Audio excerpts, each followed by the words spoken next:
All right, so now let's talk a little bit about the controls in our painting workspace.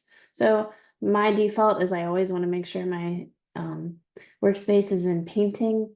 If you're editing or enhancing a photo, sometimes, or an image, a reference image, photo is also great, but get on out of essentials. You don't want to be there. And 3D and motion is, if unless you are using it for those things, you definitely don't want to be in. So painting. Since we're in digital drawing and painting, it makes sense. And what that does is it makes the controls readily available that you're going to be using the most. So like your color palette stuff, your brushes, your layers, all that, all them good stuff. So with brushes, let's talk brushes. We have our dry media brushes, which are like your pencils, your charcoals, your pastels, all that good stuff.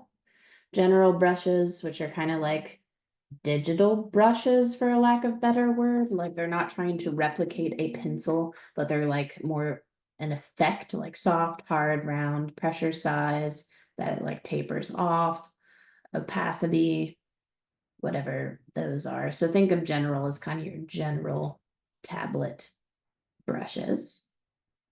Then we have our wet media brushes that are like inking. Those are fun. Special effects, kind of like stippling or different, like sometimes there's like ones for lines and a bunch of different weird stuff, splatter, whatever that might be. I tried to have not too many folders going on in this workspace so I can show you without all of my brushes, but this is one folder that you will not have. That is one of my personalized one. So yeah, so just know that these are the files that will default be in your thing.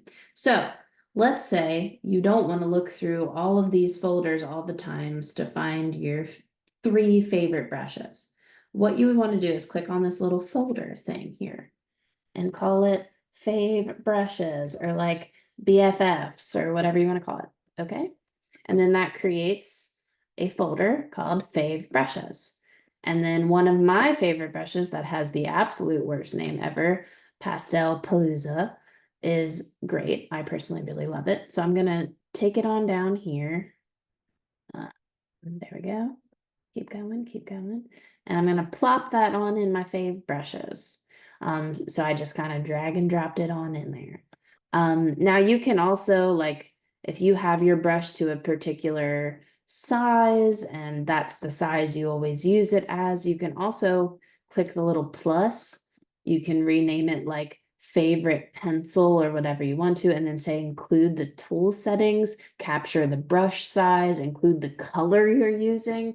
I use this sometimes if I'm working really hard on a deadline and just need everything to be ready to go. But in general, I have a folder kind of for my favorite brushes, so I don't have to go through the individual folders, and then that's kind of good to go. All right. Now, similarly, we have our swatches up here that are for colors, and they have pre-uploaded colors for you: RGB, CMYK, grayscale, pastel, light, dark, pure. They're pretty ugly. Darker. Wow, that's worse. Pale.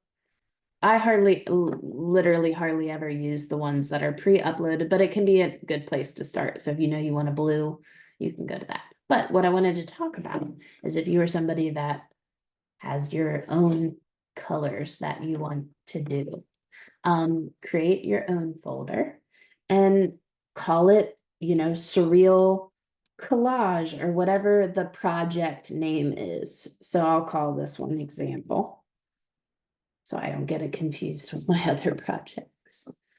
And then that gives me a little folder that says example. Now, let's say I place an image in place.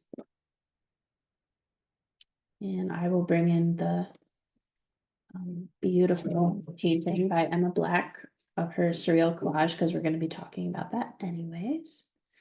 And bring that on there. Now, when I go to my eyedropper tool, which is right here, and I click on different colors. Now, if I hold my mouse down, it allows me to really see what I am hovering over. You can, of course, also zoom in to make sure that what you're eyedropping is like the darker tone versus the lighter tone in the mushroom or whatever that may be.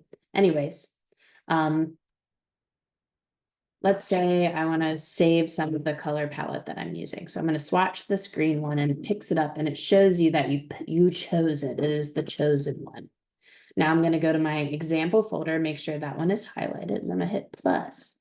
And then I'm going to name it chosen one. And then it'll save it right on in there for me. Now let's say I'm going to choose her lips. You can see that it picked it up. I'm going to hit plus and call it lip.